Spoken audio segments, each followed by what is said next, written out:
आले होते. थोडे खाली घ्या अरे घ्या बघ इथे बघ झालं का.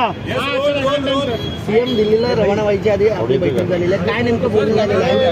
बैठक नव्हती आमच्या गुलाबराव पाटील साहेब, संजय राठोड साहेबांनी आमची काल मान्य सीएम साहेबांची भेट होऊ शकली नव्हती आणि म्हणून आम्ही सहज भेटायसाठी आलो आणि साहेब आता दिल्लीला जाणार आहे दुपारनंतर. साहेबांची चर्चा केली, त्याच्यापेक्षा वेगळं काय नाही. बैठक वगैरे असं काही नव्हतं.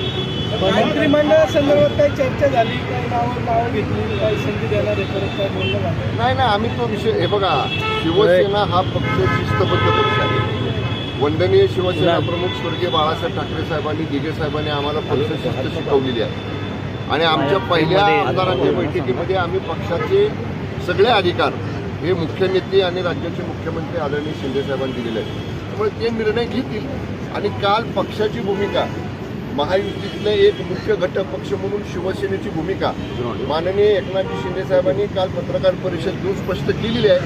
जी साहेबांनी स्पष्ट केली आमची सगळ्या आमदारांची भूमिका आहे. मुख्यमंत्रीपदी मराठा चेहरा असावा ही मागणी होती, त्या दृष्टीने काही आता हे कसं आहे, समाजामधनं आता मराठा समाज असेल किंवा इतर समाज असेल, माननीय शिंदे साहेबांच्या नेतृत्वाखाली जे त्यांचे मराठा समाजाचे विशेषतः प्रश्न सुटले नव्हते ते प्रश्न मागच्या 2-2.5 वर्षामध्ये या ठिकाणी आपण सोडवले. खूप सवलती दिल्या, मराठा समाजाला दिल्या, सकल मातंग समाजाला दिल्या, ओबीसी समाजाला दिल्या. म्हणजे साहेबांनी कुठलाही घटक माननीय शिंदे साहेबांनी त्यांच्या मुख्यमंत्रीपदाच्या कारकिर्दीमध्ये वंचित राहू दिला नाही, ठेवला नाही. सरळ हातानं सगळ्यांना या ठिकाणी त्यांनी दिलं. त्यामुळे प्रत्येकाला वाटणं साहजिक आहे. त्याप्रमाणे जर अशी चर्चा असेल तर की लोकांसाठी ज्या नेत्यानं केलंय, अनेक वर्ष न झालेले प्रश्न सोडवले, त्यामुळे ती आपलेपणाची भावना आहे. सर, जे स्वतःला शिवसेना पंतप्रधानांनी निर्णय सोडलेला आहे. काल माननीय शिंदे साहेबांनी जी भूमिका स्पष्ट केली पत्रकार परिषद घेऊन याच निवासस्थानामधलं, ती पक्षाची भूमिका आहे. महानगरपालिका निवडणुका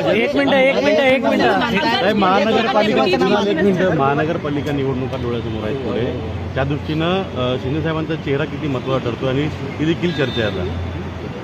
विधानसभेत यश मिळतंय. मी सांगितलं ना आपल्याला की या संदर्भामध्ये सर्व अधिकार हे माननीय शिंदे साहेबांना आहेत, पक्षाचे, आमच्या पक्षाचे. त्यामुळं शिवसेनेमधले काय निर्णय घ्यायचे, कशा पद्धतीनं पुढची वाटचाल करायची आणि कशा पद्धतीनं संघटना पक्ष अधिक मजबूत करायचा, या बाबतीत माननीय शिंदेसाहेब जे धोरण ठरवतील, शिंदेसाहेब ज्याप्रमाणे पुढची कार्यवाही करायला आम्हाला सगळ्यांना सांगतील, त्याप्रमाणे पक्ष अधिक मजबूत करायचं काम माननीय शिंदेसाहेबांच्या नेतृत्वाखाली केवळ मुंबईतच नाही, महाराष्ट्रामध्ये आम्ही